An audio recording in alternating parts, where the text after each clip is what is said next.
Hello friends, welcome to MEChem series. Friends, last video में हम पढ़ चुके हैं स्ट्रक्चर ऑफ एटम का नया टॉपिक, जिसमें हम पढ़ चुके हैं आइसोटोप्स, आइसोबार्स एंड आइसोटोन्स। अगर आपने वो वीडियो नहीं देखा हो तो मैंने नीचे डिस्क्रिप्शन में उसका लिंक दे दिया है, वहाँ से आप उसको वॉच कर सकते हैं। फ्रेंड्स, आज शुरू करने जा रहे हैं next topic, Bohr's model of atom, यानी कि परमाणु का बोहर मॉडल। फ्रेंड्स, इसमें पढ़ेंगे हम इनकी खूबियाँ, यानी कि इनके पोस्टुलेट्स मतलब अवधारणाएं, और साथ में इनकी सक्सेस यानी कि ये क्यों सफल हुआ, और इसके अलावा इसमें लिमिटेशंस भी पड़ी जाएंगी कि ये क्यों फेल हुआ। फेलियर्स हालांकि कम हैं, लेकिन प्रत्येक मॉडल में कुछ ना कुछ फेलियर्स भी हैं, तो फेलियर्स को हम कमियों की फॉर्म में गिनेंगे। फेलियर का मतलब ये नहीं है कि वो बिल्कुल ही फेल हो गया, उसमें कुछ कमियां ऐसी हैं जिनको नेक्स्ट मॉडल में कहीं ना कहीं से उसको सही किया गया है। ओके, तो शुरू करते हैं आज का अपना topic, Bohr's model. Friends, Bohr model में बोहर ने बताया कि एटम किस प्रकार से अरेंज होता है। जैसा कि हमने आपको लास्ट वीडियो में बताया था कि एटम क्या होता है। एटम बना होता है 3 सब एटॉमिक पार्टिकल, प्रोटॉन, इलेक्ट्रॉन और न्यूट्रॉन के मिलने से। प्रोटॉन और न्यूट्रॉन एटम के सेंटर में पाए जाते हैं और इलेक्ट्रॉन उसके चारों ओर मूव करते हैं, जैसा कि प्रीवियस मॉडल्स में बताया गया। अब इस मॉडल में जो बताया गया वो ये कहा गया, फर्स्ट जो पोस्टुलेट है, यानी कि इसका हम कहेंगे अवधारणा या पोस्टुलेट,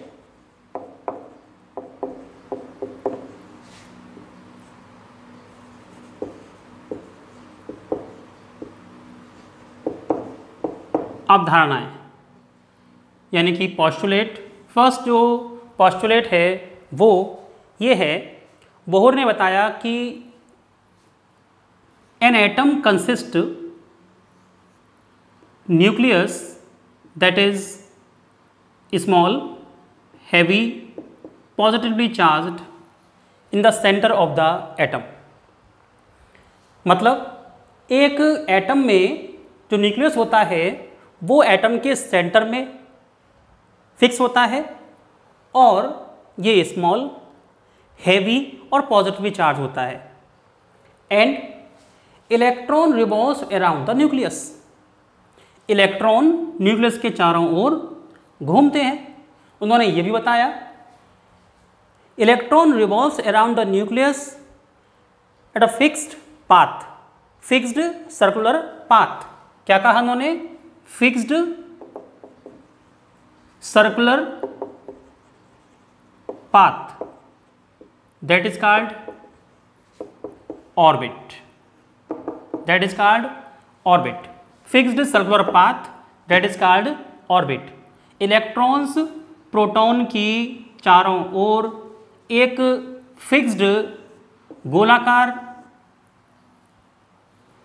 रूप में घूमते हैं, एक गोलाकार रास्ते पर घूमते हैं, पथ पर घूमते हैं, जिसको ऑर्बिट कहते हैं। इन ऑर्बिट्स की एक फिक्स्ड रेडियाई होती है या रेडियस होती है, और साथ में फिक्स्ड एनर्जी होती है, यानी कि इनकी अपनी ऊर्जा और रेडियस जो होती है बिल्कुल फिक्स होती है, जो कि ऑर्बिट होते हैं। इसलिए इनको नेक्स्ट जो नेम होता है इनका, ऑर्बिट के अलावा हम कहते हैं एनर्जी लेवल्स। एनर्जी लेवल्स क्या कहते हैं इनको? एनर्जी लेवल्स या इन ऑर्बिट्स, या इनको एक नाम और देते हैं एनर्जी शेल्स। एनर्जी शेल्स कहें, एनर्जी लेवल कहें या ऑर्बिट कहें, तीनों ही नाम सेम है।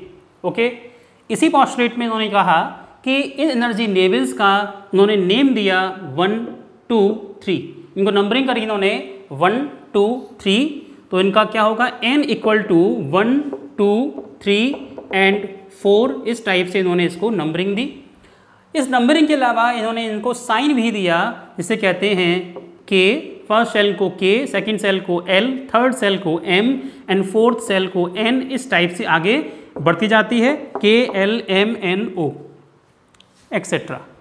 फिक्स्ड नंबरिंग दी 1 2 3 4 5 और इसको डेजिनेट किया K, L, M, N से। सेकेंड पोस्टुलेट जो इन्होंने कहा वो है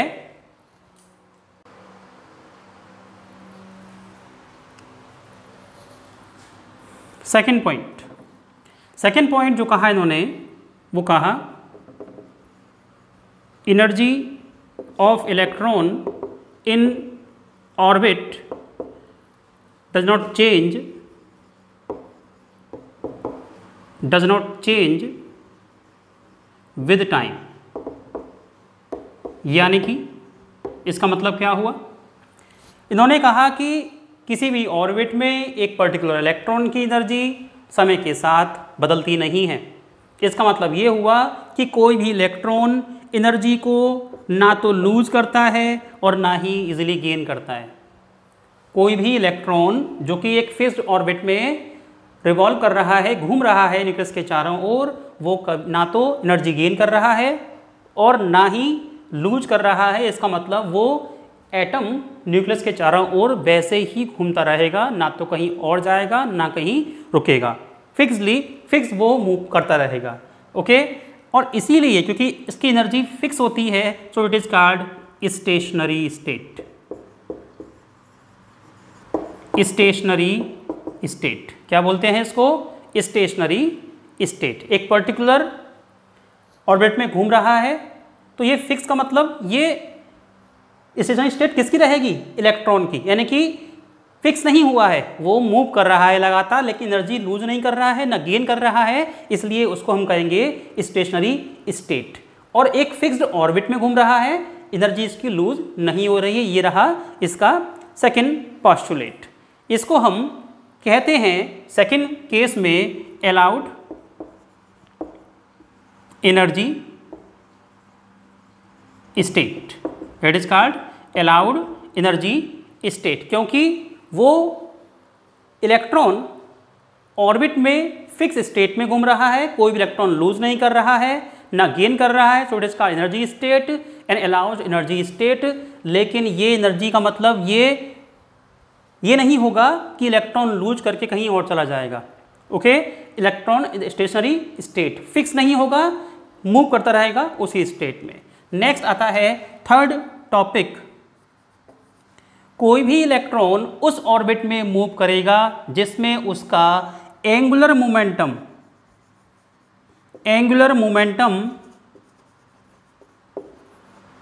mvr इक्वल टू h/2π का मल्टीप्लाई हो, h/2π का मल्टीपल हो, यानी कि nh/2π कह सकते हैं, nh/2π where n equals to 1 2 3 4 and so on. ये कभी भी फ्रैक्शनल नहीं होगा, ये कभी भी फ्रैक्शनल नहीं होगा, यानी कि 1.5 3/4 या 2.5 ये कभी भी नहीं होगा। इसका मतलब क्या रहेगा? ये फ्रैक्शनल नहीं है, यानी कि जो हमने n को 1 2 3 कहा है वो उसी पर मूव करेगा। 1.5 कोई ऑर्बिट होती ही नहीं है, 2.5 कोई ऑर्बिट होती नहीं है, और इसी टाइप से 3.5 3/4 कोई भी ऑर्बिट नहीं होती है, फ्रैक्शनल नहीं होगा, केवल हमेशा 1 2 एंड 3 4 एक होल नंबर ही रहेगा। So it is called as quantization of angular momentum. क्या कहेंगे इसको? क्वांटाइजेशन ऑफ एंगुलर मोमेंटम, क्योंकि जो मॉलिक्यूल है, जो इलेक्ट्रॉन है, वो एक फिक्स्ड पाथ पर मूव कर रहा है और फिक्स्ड पाथ को ऑर्बिट कहेंगे।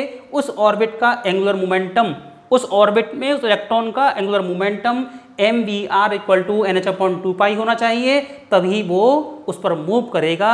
ये है क्वांटाइजेशन ऑफ एंगुलर मोमेंटम। इसलिए ये कह सकते हैं हम कि mvr इक्वल्स टू 1, यानी कि n की वैल्यू अगर हमने 1 पुट करी तो क्या आएगा? h/2π। अगर हमने n की वैल्यू 2 रखी तो क्या आएगा? यहाँ पर वैल्यू आएगी 2h/2 यानी कि h/पाई। हमने यदि n की वैल्यू 3 फिक्स कर दी, इसका मतलब यहाँ आएगा 3h/2 pi. This is called quantization of angular momentum. इसका आप स्क्रीनशॉट ले लीजिए।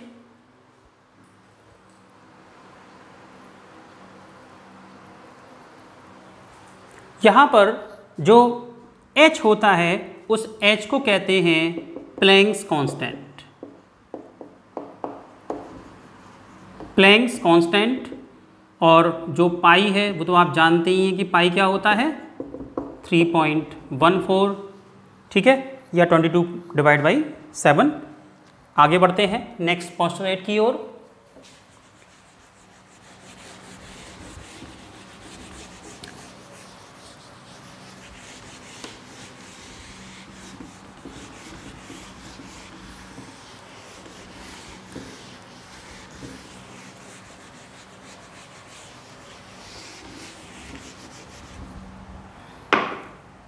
फोर्थ पोस्टुलेट यानी कि 4 अवधारणा।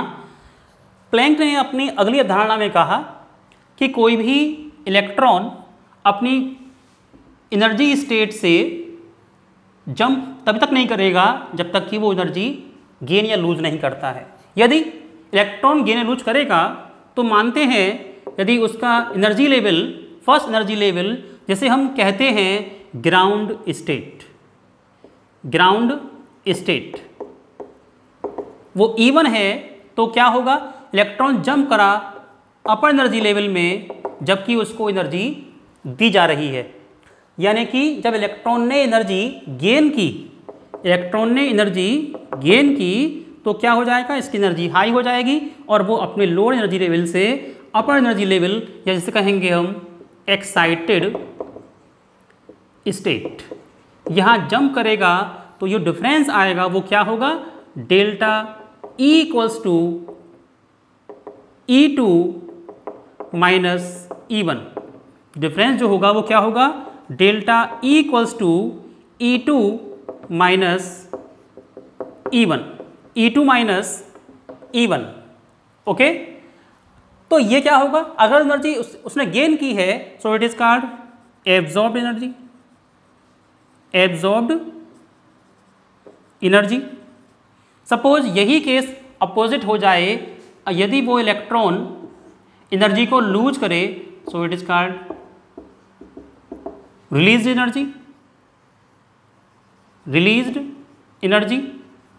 क्या होगा, ये डेल्टा E = फिर से E2 - E1 ही होगा, क्योंकि E2 की एनर्जी हाई है क्योंकि उसने गेन की हुई है और E1 की एनर्जी लेस है क्योंकि उसने लूज करने के बाद वो यहाँ पर आया है। और जो चेंज रहेगा वो 10⁻⁻8 सेकेंड का रहेगा, क्योंकि कोई भी इलेक्ट्रॉन जब एनर्जी गेन करता है 10⁻⁻8 सेकेंड के अंतराल में वो जंप करता है और उतनी ही देर रहकर 10⁻⁸ सेकेंड रहकर वो वापसी करता है अपनी लोअर एनर्जी लेवल में, और इस दौरान वो कुछ ना कुछ एनर्जी को लूज करेगा और ये एनर्जी किसी न किसी वेवलेंथ की फॉर्म में विजिबल होती है या फिर इनविजिबल फॉर्म में लैम्डा को रिलीज करता है। ओके, तो यहाँ पर हम इसको नोट कर लेंगे, इसको नोट कीजिए पहले। यहाँ पर जो हमने आपसे कहा कि एनर्जी E1 से E2 पर गया या फिर E2 से E1, इसी टाइप से E3 से E1 या E1 से E3 जाएगा, तो ये क्या कहेंगे, this is called atomic spectra का, इस टाइप के एटॉमिक स्पेक्ट्रा होते हैं वो कैसे होते हैं, डिसकंटिन्यूअस। मतलब भाई क्योंकि E1 से E2 में गया या फिर E2 से E3 में जाएगा या फिर E1 से E4 में जाएगा, इसका मतलब क्या रहा, वो कंटिन्यूअस नहीं है, वो स्पेस जंप कर रहा है यहाँ से यहाँ, यहाँ से यहाँ। कोई किसी ऑब्जेक्ट को जो कि यहाँ से यहाँ जा रहा है दिस इज कॉल्ड कंटिन्यूअस, और कोई ऑब्जेक्ट अगर यहाँ से जंप करके जा रहा है this is called discontinuous, this is called discontinuous atomic spectra. इन्होंने इस बात को भी कहा। अब आते हैं इसके खूबियाँ यानी कि सक्सेस, ये सक्सेस क्यों हुआ, ये टॉपिक्स आते हैं। फर्स्ट टॉपिक, इसने शो किया स्टेबिलिटी ऑफ एटम। इसने शो किया स्टेबिलिटी ऑफ एटम को, सक्सेस ऑफ बोर्स मॉडल।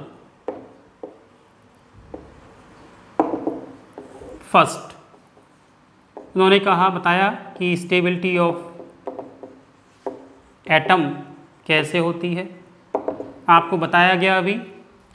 इसके फर्स्ट पोस्टुलेट या सेकंड पोस्टुलेट के अकॉर्डिंग कि कोई भी इलेक्ट्रॉन किसी भी ऑर्बिट में फिक्स पाथ पर रहता है क्योंकि उसकी एनर्जी फिक्स रहती है। इसका मतलब अगर कोई इलेक्ट्रॉन अपने पाथ पर फिक्स रह रहा है बिना एनर्जी लूज और गेन किए हुए, इसका मतलब वो क्या होगा, वो एटम स्टेबल एटम होगा।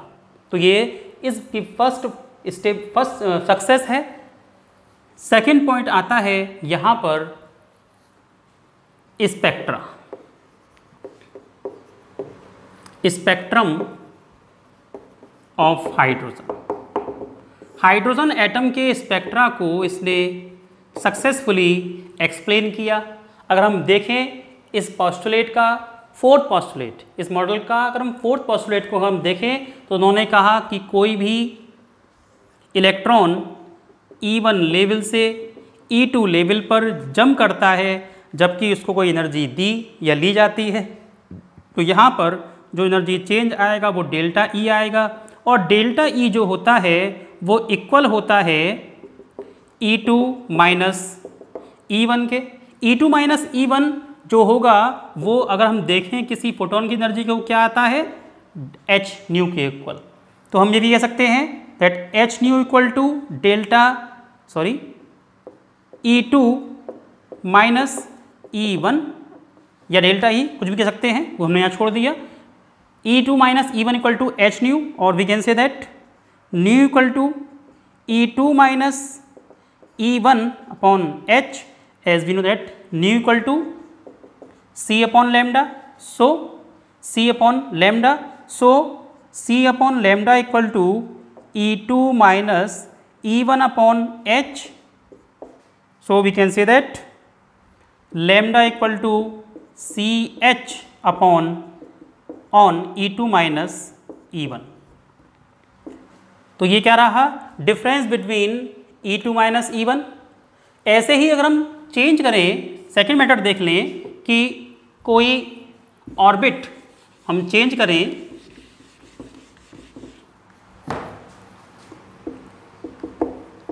E2 के प्लेस पर हमने लिया E3 एंड E1, तो वहाँ पर भी डिफरेंस यही रहेगा।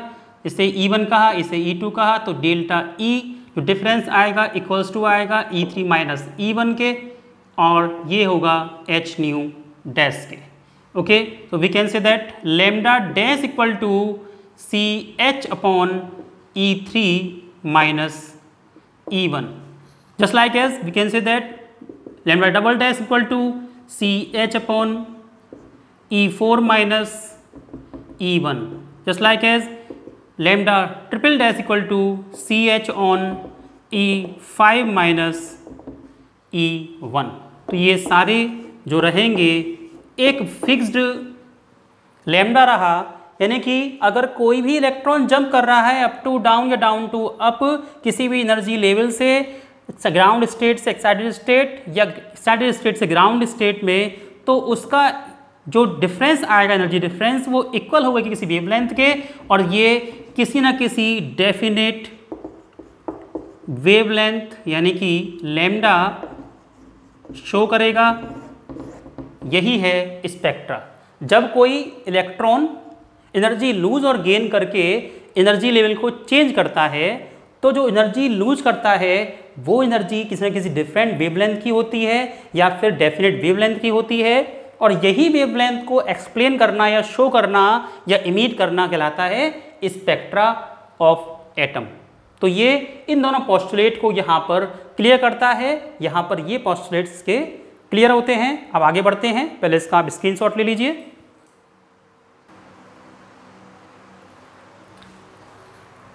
साथ में डिफरेंट साइंटिस्ट ने भी इस स्पेक्ट्रा की पुष्टि की और उन्होंने इस लाइंस को इस स्पेक्ट्रा में एक्सप्लेन किया। वो देखते हैं वो डिफरेंट साइंटिस्ट थे, Lyman, बामर, Paschen, bracket, फुंड, Hoffmann.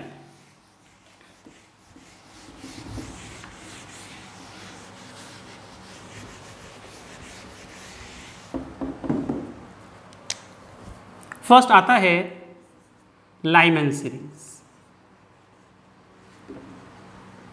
Lyman series, Lyman series के हिसाब से जैसे कि हमने आपसे कहा, इसमें E2 और E1 किसी भी केस में क्या होता है, इलेक्ट्रॉन जंप करता है E1 से E2 में, तो हमने क्या करते हैं यहाँ पर हम इसको शो करते हैं कि एनर्जी लेवल, यानी कि N क्या होगा E1 और N2 क्या होगा E2। हम इसको नंबर भी दे सकते हैं N1 और N2 के हिसाब से क्या होगा।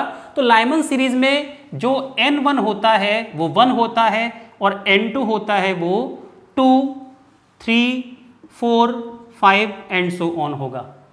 क्लियर हो गया। यानी कि लाइमन सीरीज, तो लाइमन ने सीरीज दी हाइड्रोजन स्पेक्ट्रा की, वो कहा कि इलेक्ट्रॉन जंप करेगा फर्स्ट एनर्जी लेवल से सेकेंड, थर्ड, फोर्थ और फिफ्थ एनर्जी लेवल में। यानी कि हम अगर इसको ड्रॉ करें तो ड्रॉ कुछ इस टाइप से कर सकते हैं।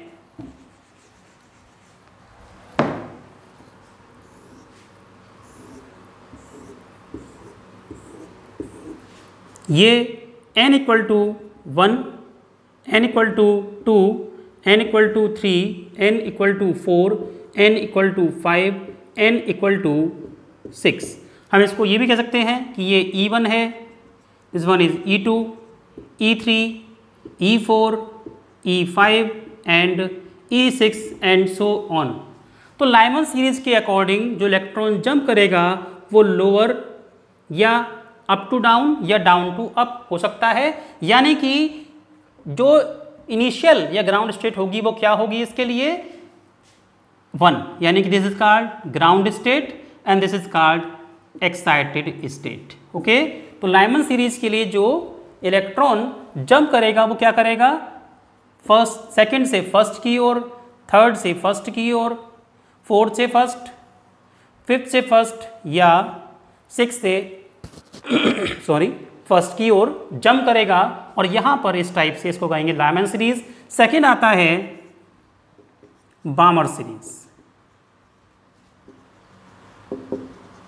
बामर ने अपने हाइड्रोजन स्पेक्ट्रम में शो किया कि उनके अनुसार जो N होता है, N1 होता है वो 2 होता है और उसके बाद N3 जो N2 होता है वो 3, 4, 5, 6 एंड सो ऑन, यानी कि आगे बढ़ते रहेंगे। यानी कि उनके हिसाब से N2 जो होगा वो सेकंड होगा और हम इसको ऐसे शो कर सकते हैं एंड सो ऑन। इसी पर टाइप से थर्ड सीरीज जो रही पास्चन,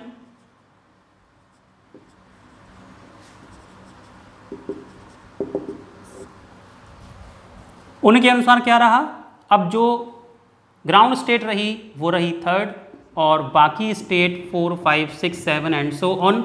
यहाँ पर जो शो करेंगे वो कुछ इस टाइप से शो करेंगे, 4 to 3rd, 5th to 3rd and 6th to 3rd। Next series आती है ब्रैकेट सीरीज। ब्रैकेट ने कहा, जो सारा कुछ कहा उट मीन्स वो आगे बढ़ते गए 4, 5, 6, 7, 8 एंड सो ऑन। यानी कि लाइमन के अनुसार N1 1 था, N2 2 हायर थे। बामर के अनुसार N1 जो था वो सेकंड था और N2 3 हायर थे। उसी प्रकार पास्चन ने जो कहा वो N1 पास्चन की सीरीज के अनुसार N1 3 था और N2 4, 5, 6 एंड सो ऑन थे। ऐसे ही ब्रैकेट ने जो कहा उनके अनुसार जो सीरीज रही N1 के अनुसार वो क्या था 4 और N2 क्या रहे 5, 6, 7, 8। यहाँ पर नेक्स्ट सीरीज आती है फुंड सीरीज। P यहाँ पर साइलेंट है, यहाँ पर हम पढ़ सकते हैं P फुंड, लेकिन पढ़ेंगे क्या फुंड सीरीज। और इनके अनुसार जो N1 था वो 5 हुआ और N2 6, 7, 8 एंड सो ऑन आगे तक रहे।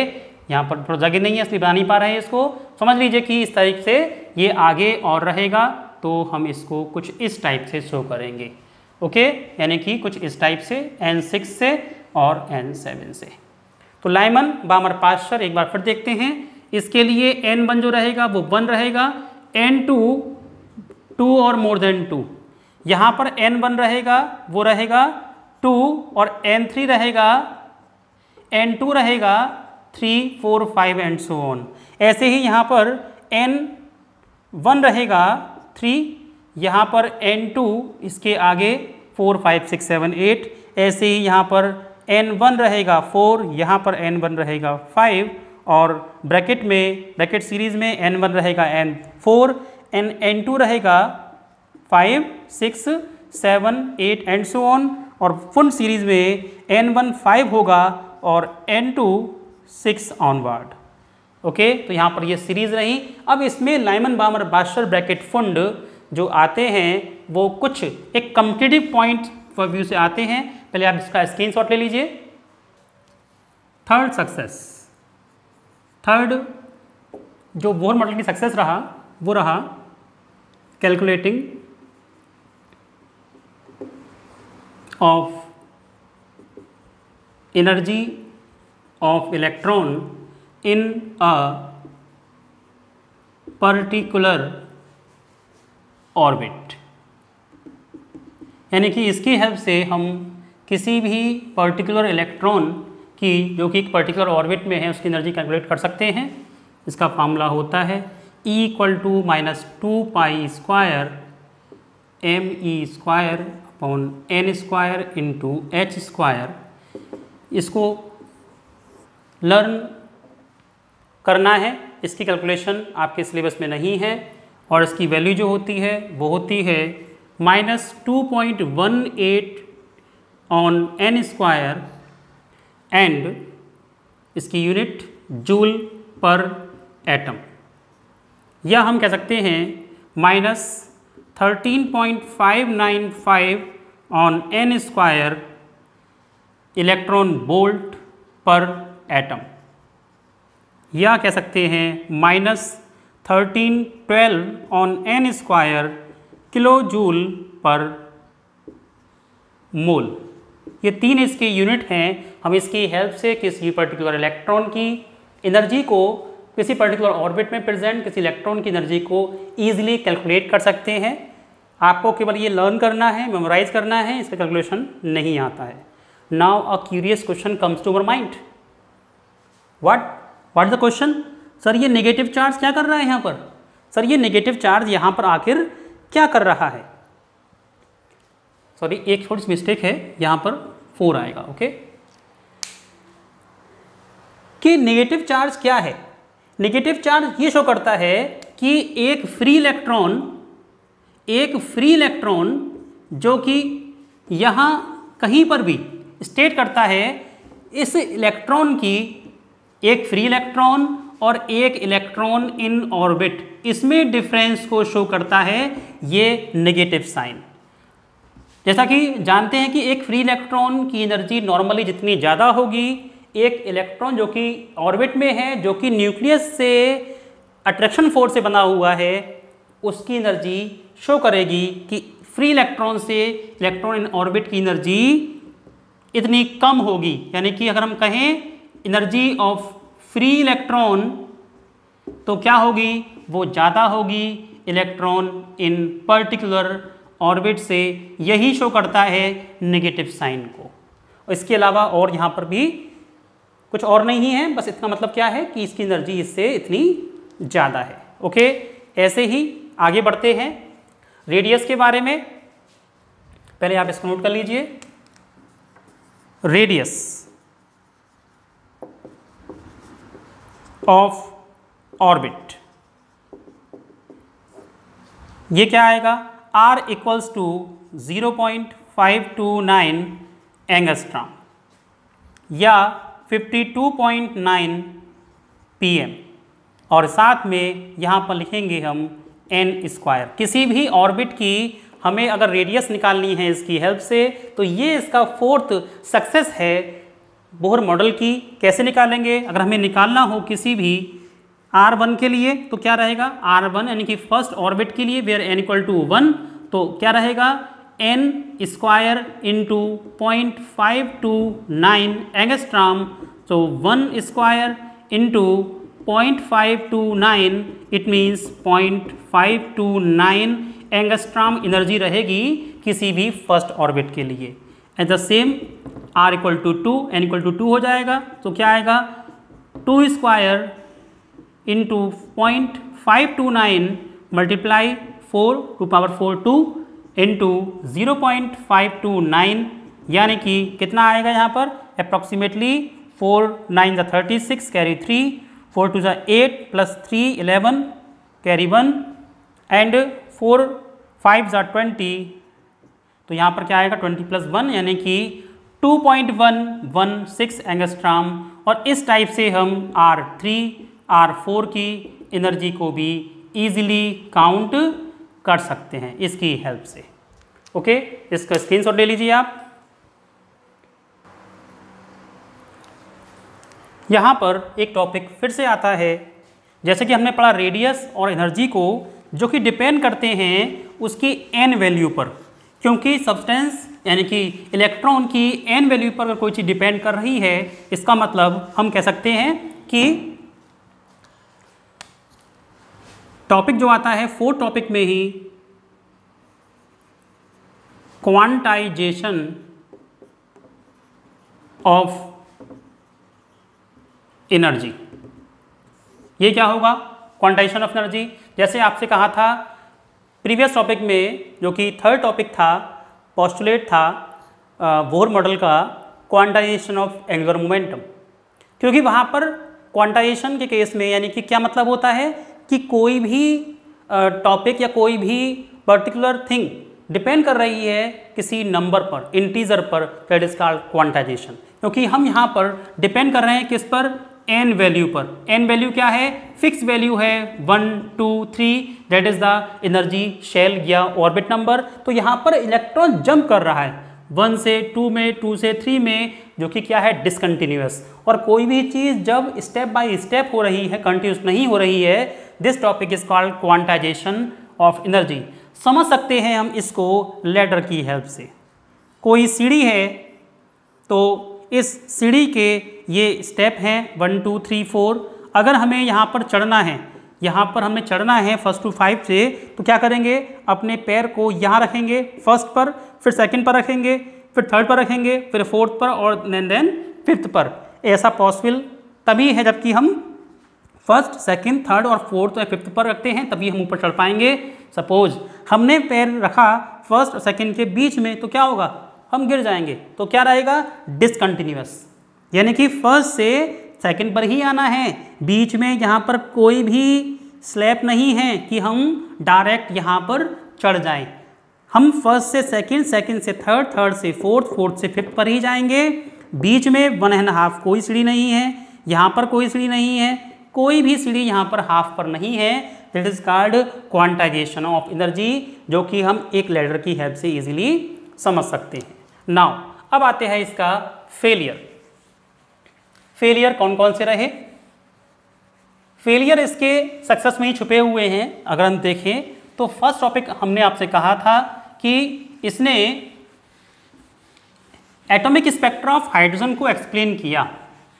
तो अगर हम कहें केवल एटॉमिक स्पेक्ट्रा ऑफ हाइड्रोजन को ही शो किया, क्या कहेंगे, लिमिटेशंस ऑफ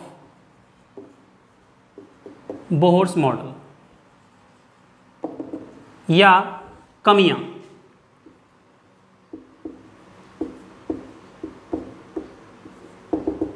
ये कमियां रही इसकी, क्या रहा, फर्स्ट ये मल्टी इलेक्ट्रॉन एटॉमिक स्पेक्ट्रा को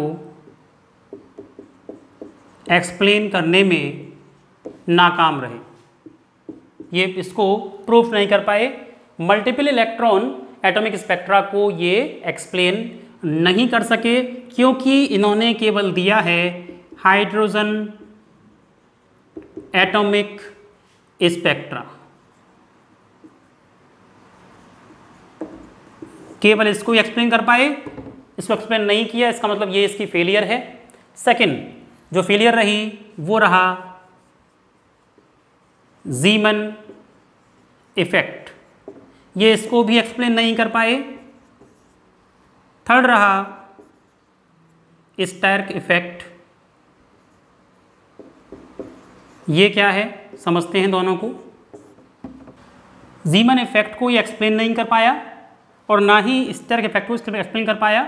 क्या होता है ज़ीमन इफेक्ट? जब किसी एटम या आयन को मैग्नेटिक फील्ड में रखा जाता है तो जो उसका रेडिएशन होगा उसमें स्प्लिटिंग हो जाएगी। ये इस मैटर को समझा नहीं पाया ज़ीमन इफेक्ट के लिए, सो ये भी इसकी फेलियर रही। नाउ थर्ड आता है स्टैर्क इफेक्ट। स्टैर्क इफेक्ट सेम मैटर है, जब किसी थोड़ा सा डिफरेंट आएगा, एटम या आयन को मैग्नेटिक की जगह पर इलेक्ट्रिक फील्ड में रखा जाएगा तो उसके रेडिएशन जो होंगे एमिट होंगे उसमें स्प्लिटिंग हो जाएगी। इसको एक्सप्लेन करने में भी ये नाकाम रहा, ये इसके फेलियर्स रहे। इसके अलावा ये फेलियर रहा डुअल नेचर